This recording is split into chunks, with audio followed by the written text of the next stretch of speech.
Before start this video, please subscribe my channel and click on bell icon. Thanks. When the Civil War started in 1861, men from all over the country rushed to fight for their respective sides. There was less for women to do, by comparison, as they simply didn't engage in battle at the time. Sure, there were nurses aplenty helping out near the front lines and in war hospitals. And many more women assisted the war effort by doing things like servant work, domestic duty, and other labor-intensive jobs to help on the home front. But one of the most interesting aspects of the time was the employment of a rare and disparate group of women as spies. Both the North and the South used female spies in various ways throughout the war. In this list, you'll learn all about 10 fascinating women who served as spies during the Civil War. They risked their lives to help their side in the vicious 4-year-long battle. Some of their stories are the stuff of movies. Now, more than 150 years later, historians still marvel at what they did to gather intelligence for their causes.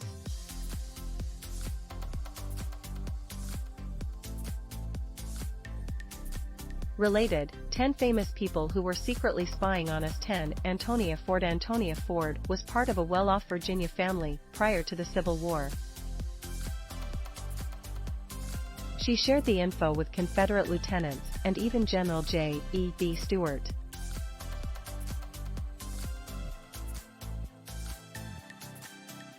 Realizing her value to the South's cause, Stuart had Antonia commissioned as an aide-de-camp. In his order, he demanded Confederate men regard Ford as a woman to be obeyed, respected, and admired. For months, Antonia worked her contacts, including a Union spy, and ferried information to Stuart. By 1863, Ford had shuttled so much information to Confederate generals that her spying was considered to be a decisive factor in Captain John Mosby's win at Fairfax that year. She gave up spying and married Willard. After the war, they had 3 children together. She lived out the rest of her life in quiet calm, but forever was known as the South's unlikely super spy. 1. 9. Pauline Cushman. Major Pauline Cushman Fryer, spy of the Cumberland. Pauline Cushman was working as an actress in New Orleans when she married a man named Charles Dickinson. Not long after the Civil War began, Dickinson died, leaving Pauline rudderless and adrift. She joined an acting troupe that made it up to Kentucky in the middle of the war. Quickly, Pauline was sent to Nashville to carry out her duties. There, she ingratiated herself with local Confederate soldiers and Southern businessmen. She passed along bits and pieces of information to Union soldiers on the front lines throughout the rest of the battle. Her acting talents worked wonders during the last several years of the war. She was able to pretend to be somebody she wasn't, quickly build trust with a mark, and learn of troop movements or logistical plans. Many of her tips passed through to Union generals, who used them with great success in campaigns across Tennessee. At one point near the end of the war, she was finally caught by Confederate intelligence officers and arrested. They sent her to prison and ordered her to hang.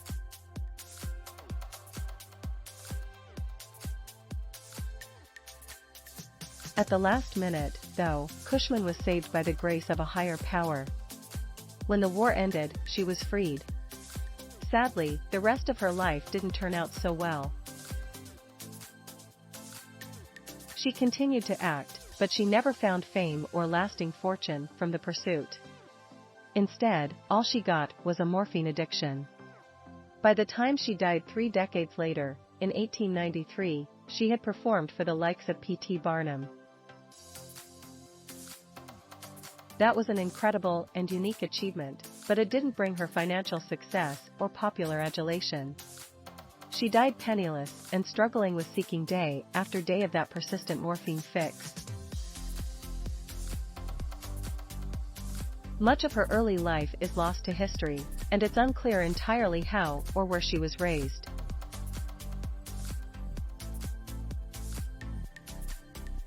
But the woman, who is also sometimes known to historians as Mary Elizabeth Bowser or Mary Jane Richards, was undoubtedly a slave laborer until she was freed by another woman named Elizabeth Van Lew in 1851. For the next 10 years, even though the Van Lew family ridded themselves of the disgusting act of slavery, many of their former slaves stayed nearby to work on the farm and make money. Bowser was one of those women, and she built a close connection with Elizabeth Van Lew. Thanks to Van Lew's oversight, Mary Bowser eventually received an education. Quickly, she realized she might be able to parlay those connections into a way to help the North win the Civil War and eradicate slavery in America forever.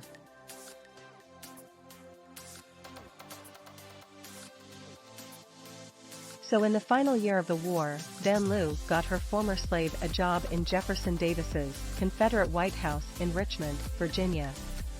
There, Davis and his cabinet members would routinely and openly discuss Confederate wartime policy. Bowser would stand by, serving the men with drinks and food, and listening carefully to the conversations. Then, she would go back to Van Lew and other Union sympathizers and report what she heard.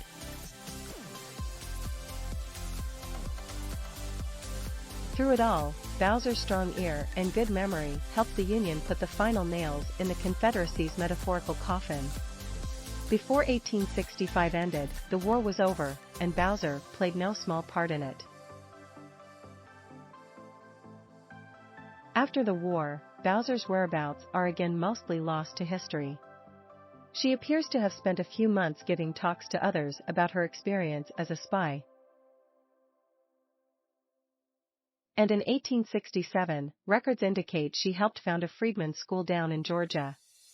At some point after that, she was said to have joined her husband in the West Indies as they struck out to make a new life away from America. Nobody is sure what happened to her after that. But at least one thing is certain, Bowser was instrumental as a former female slave spying secretly from right under the noses of the Confederacy's most powerful men. Their plan was to do what little they could, since they weren't able to fight for themselves. So they became spies for local Confederate battalions.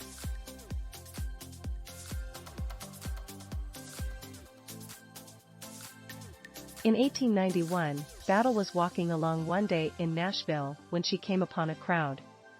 They had been circled around a little boy who had been hit by a wagon.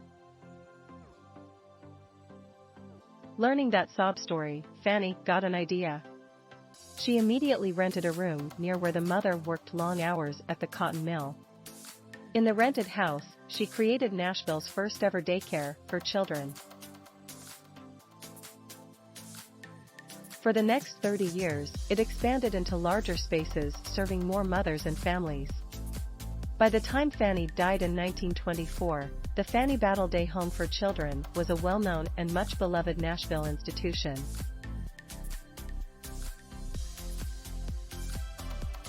Then, she made history by becoming one of the first ever women to earn a degree from Syracuse Medical College in 1855. When she got married shortly after that, Mary refused to say the word obey in her wedding vows. There are records of her working as a surgeon in places like Tennessee, Ohio, and Georgia during the war. She volunteered most of her time there, but eventually got a paid position as a surgeon when the list of available men ran dangerously low.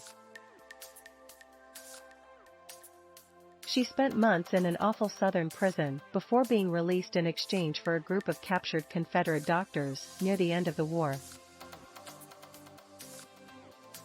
With that award, she made history. Mary Edwards Walker was the first woman to ever receive that impressive credential. Her later years after the Civil War proved to be interesting, too. She tried to vote in the 1870s, of course, it was illegal for women to vote then, and was arrested for both that and cross-dressing during the decade after the fight. She caused so much trouble for politicians that one successfully got Congress to revoke her Medal of Honor in 1917. Mary died 2 years later, having never given up the award, though.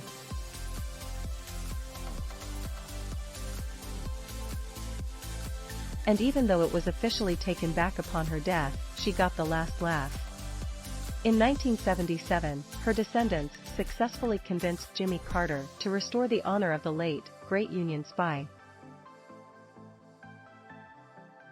Her story started in 1861 after her brother was shot and killed by Union forces. Late that year, she was in her West Virginia hometown when she saw a group of Union soldiers marching past. "Hooray for Jeff Davis," she yelled at the soldiers. The Northern boys fired at her, but she wasn't hit. The adrenaline excited her, and she was hell-bent on avenging her brother's death. So she joined a guerrilla group of Southern backwoods fighters called the Moccasin Rangers. Then, with their ranks depleted, the Confederate Army allowed her to join their forces and fight. While fighting it out with the Confederates late in 1861, her troop was captured by the Union Army. For a while, Nancy was held in prison. The Northern soldiers got sloppy with their security, though.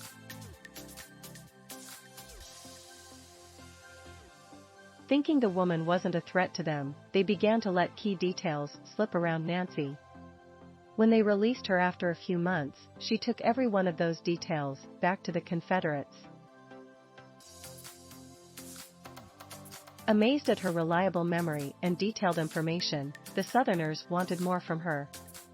So they decided to farm her out once more, this time more formally as a spy, rather than as a female soldier. Back home again, she settled in for good.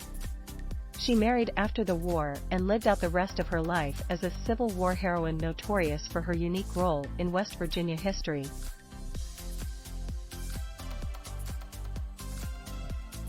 She quickly became alarmed at the squalor and awful conditions in which they lived. That horror, combined with the tragedy of losing her boyfriend in a violent battle with Union soldiers, put her firmly against the North. In some cases, she stole documents, medicine, and troop movement papers. She would smuggle them to nearby Confederate troops.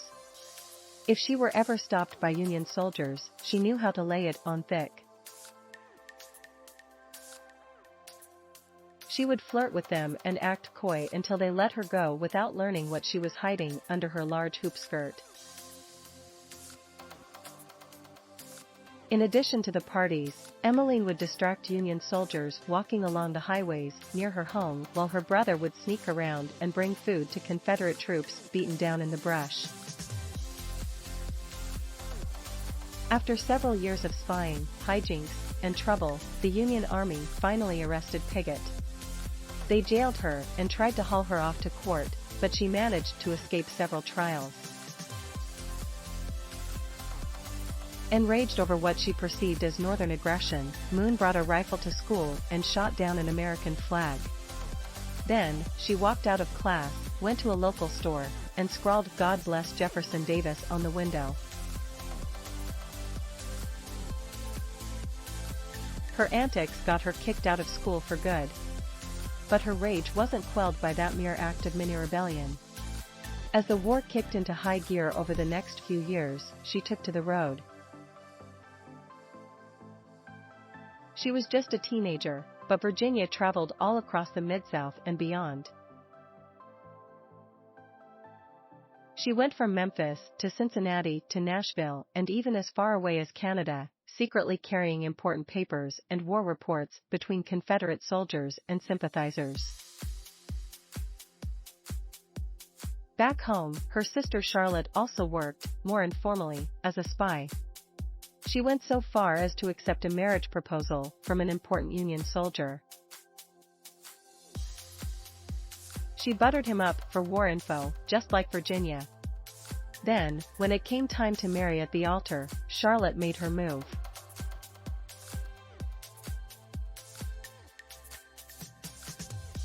At that point, Charlotte kicked her spying into high gear.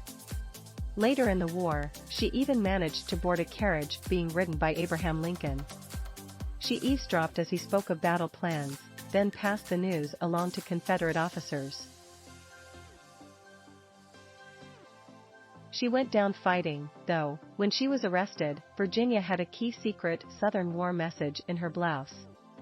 Unbeknownst to the Union men, she surreptitiously swallowed it to keep it out of their hands. And after the war, she took up acting. Her past spying skills must have perfectly suited the talent required to play pretend like that. Before she died in 1925, Virginia appeared in several notable movies, including Robin Hood and The Spanish Dancer. 8. To Rose O'Neal Greenough. Rose O'Neal Greenough, the life of a Confederate spy, War Department. Rose O'Neal Greenough was a master at building and maintaining relationships. Thanks for watching. Credits to listverse.com. Please subscribe my channel for more videos.